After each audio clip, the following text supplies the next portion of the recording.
Hey guys, this is Killrob speaking, and in today's Little Dev Update we are going to cover two topics, and those would be what is going to happen with Sandbox Mode now that we have the Lite Campaign mode, or well, not quite have the Lite Campaign mode yet, but it's on its way. And the second topic would be what is new and newly implemented in the Lite Campaign mode. We're going to take a look at that, but first let's get into Sandbox. Sandbox Mode has for the longest time been our testing ground for all new features we implemented in automation. And now that we have the Lite Campaign mode, which takes on that role, we can now freely decide what to do exactly with Sandbox Mode and what role it should have in the game. And what we have decided to do is the stuff you see down here.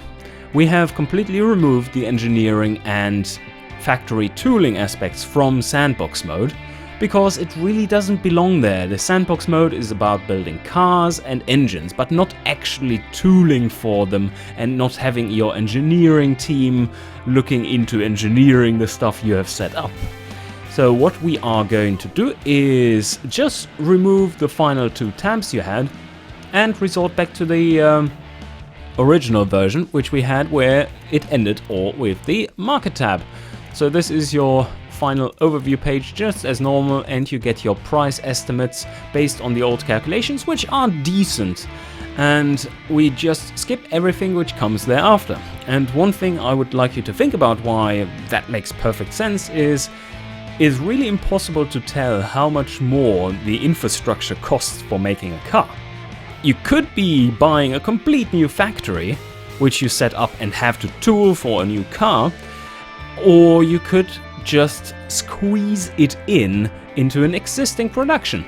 And the cost difference between those two options are immense, and that would massively affect the estimate price, or your 0% price up here.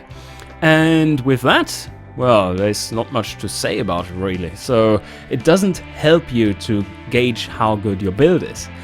On the other hand, you would still have your total cost, and of course from this total cost and engineering time and production units, it is implied what your baseline cost would be here. It's a rough calculation and then some overhead on top of it, so that you still get a reasonable value.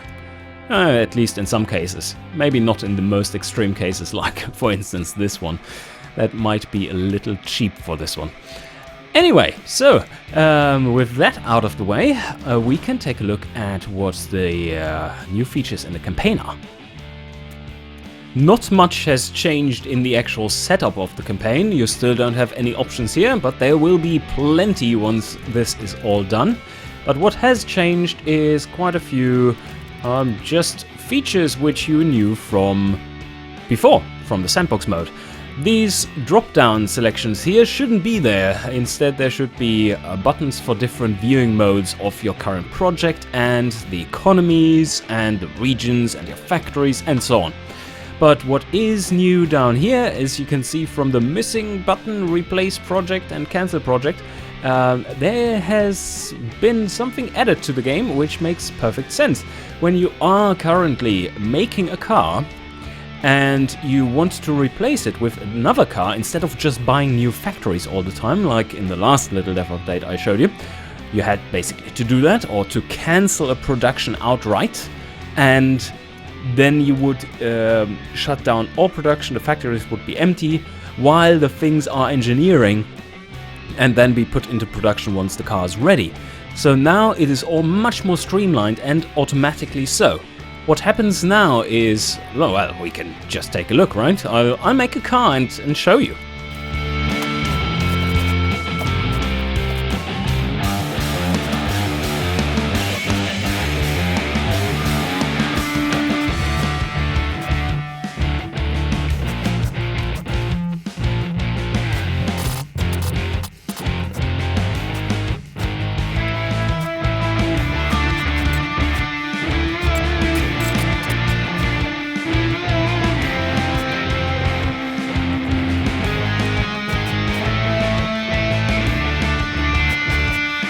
And now we can give names to things as well. So that is all working as it is in Sandbox Mode. And we have our little car sitting here. It is a pretty good, like, light sports convertible thingy. And we may even, and that is a new thing which is implemented here, we may even clone it and make a non-convertible out of it. So let's do that. We just go back here, and just like you would do in Sandbox Mode, you change it around. Everything else is still the same. And not a clone in this case, but a coupe. That is a fitting name I chose then, because that is both convertible and coupe. So as you can see, the coupe naturally is quite a bit more sporty, because it has a different or much lower weight to it than the convertible has. And we have competitiveness above 100 in some even. That means with the new competitors, which are now fully implemented, they now even have their appropriate markups, so that it's no longer you competing against the best players in the world, which didn't use any markup whatsoever, but rather a reasonable markup.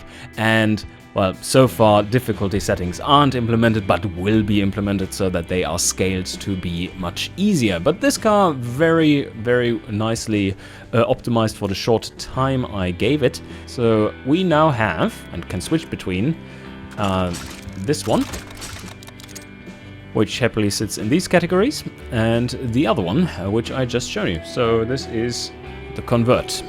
Alright, but now let's take a look here. What is going on here? This all was not possible in the version I showed you last time, obviously, because you couldn't make more than just one variant. And this all works, as you know, from the public release currently. So what I'm going to do right now is not caring in any way about the experience of our non-existing team lead and engineering team, but rather just get it out reasonably quickly so that I can show you the new mechanics in here. So 2.7 years, we remember that for the engine, 1.7 years, and we only have one engine. Now for this one. This looks still the same. We are going to be bold with this one, and or should we? Well, now let's go for a small factory. That is what you should be doing in this sense. We have this setup. It still says none, so we chose new plots to buy. We have no placeholder image for the none variant, and we don't really want to change these. Cars made per day 13 only. That is very low though. And for the engines, we do have 37 per day. So shifts, once again, we do want to produce, yeah, let's say equal, roughly equal, but as many as possible, because we have an easy time making engines. And as you can see here now, yay, we have the cumulative needed required number of engines sitting right there. There's still no way of locking that number in automatically by automatically adjusting the shifts and the different sliders here. But also these disappear once you click on something. And let's move this down, and we are at 19.1. Let's continue on here. This page isn't really working, but at least not crashing any longer. And now we have our sign-off page, and everything's looking good. It is giving you the overall cost assessment, which would be in total $186 million. And note that these are not inflation adjusted. So let's give this a go. And another thing, while we are speeding through here, if that is possible, yes, there we go. So it pops up in engineering, and now, okay, there's nothing in there. But as soon as there are cars being made, you now have the fold-in, fold-out mechanic as you have in the car manager. Also, you see a score down here. That score is your campaign score, and it's just placed on the screen as a little dump of information. So what is the campaign score, you would ask? Well, the campaign score is a measure of how successful you sell cars.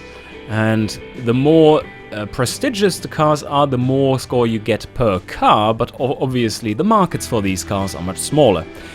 Also, the higher your competitiveness score is when you sell a car, the higher your score is. But also, the higher your profit margin is, the higher your score is.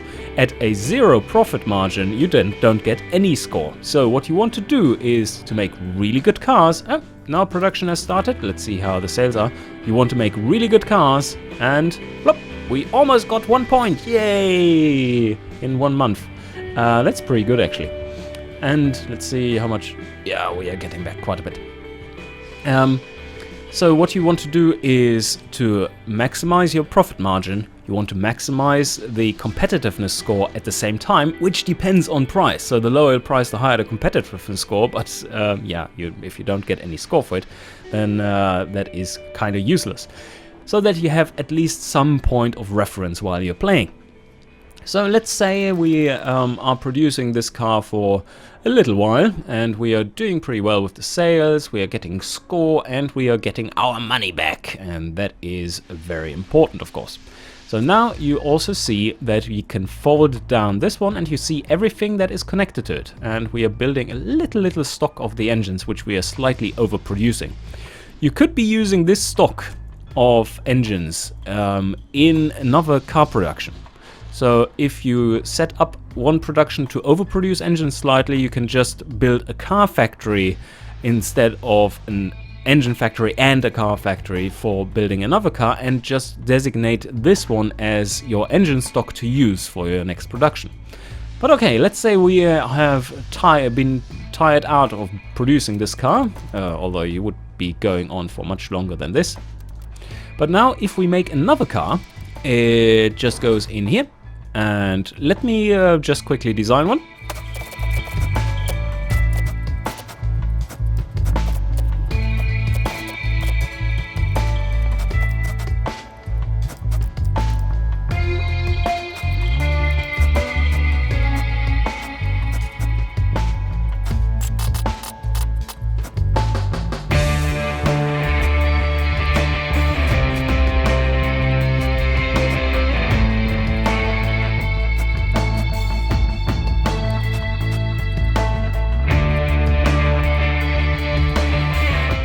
Alright, and here we are. So, what we can do now is just select the existing factory, and that has a plot cost of 0. You can see it's listed twice here. This is still a little bit buggy, but it's working as intended once you have selected one. So we buy the plot, which we don't really do. We don't have to rebuy our own plot. But we reutilize the factory which is already sitting on that plot, and this will no longer cancel the production outright, but rather it will replace it. And as you will be seeing here, it still knows what is sitting on that plot in this list. The type, you see, it's we don't have to choose the type because it's already built. It's small and it has these settings for the general tooling, and if we don't change them, then it will not cost that much to retool for this one. And now let's see how many cars we will be able to make. So 21 there. That's not very many.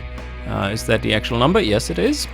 And 20. Whoa, that is many engines. Even though we can definitely overproduce here, or have really high quality controls, or both. Yeah, let's why not do that. And now if we go here, and we have a 15% margin. This car is not nearly as competitive as the one we built before there. But now you see, well, total cost 25 million, even though we are just using the same factory, which just cost us, like, what was it, 190 million to set up. So that is a much more convenient pricing than before. And thus you see the power of retooling and reusing your factories, and you will slowly start building up your inventory of factories, so to say. So let's get this one started. Remember, 2.3 years it was until the production should start. And this will automatically put, let's see, if we update this to the next month. Right, so it should be done in 1953. And when we are speeding through time here, you will see this one is still in production, even though it's supposed to use the same factory. It's still in production, it's still giving us money. and we'll see when it turns over, it will then say cancelled, and then once the retooling is done and this one goes into production, this one will just remain cancelled and this one will go into production.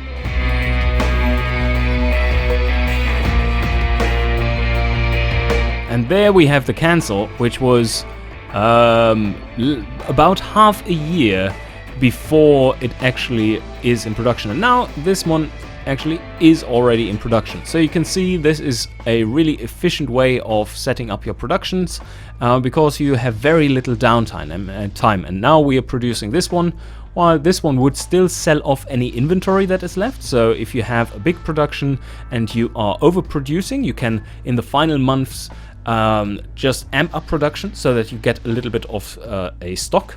And then you can still sell your old cars while you're waiting for the new production to start. So this is basically all the new features I wanted to show you today. And yeah, nothing more to say here apart from hope you enjoyed and see you guys next time.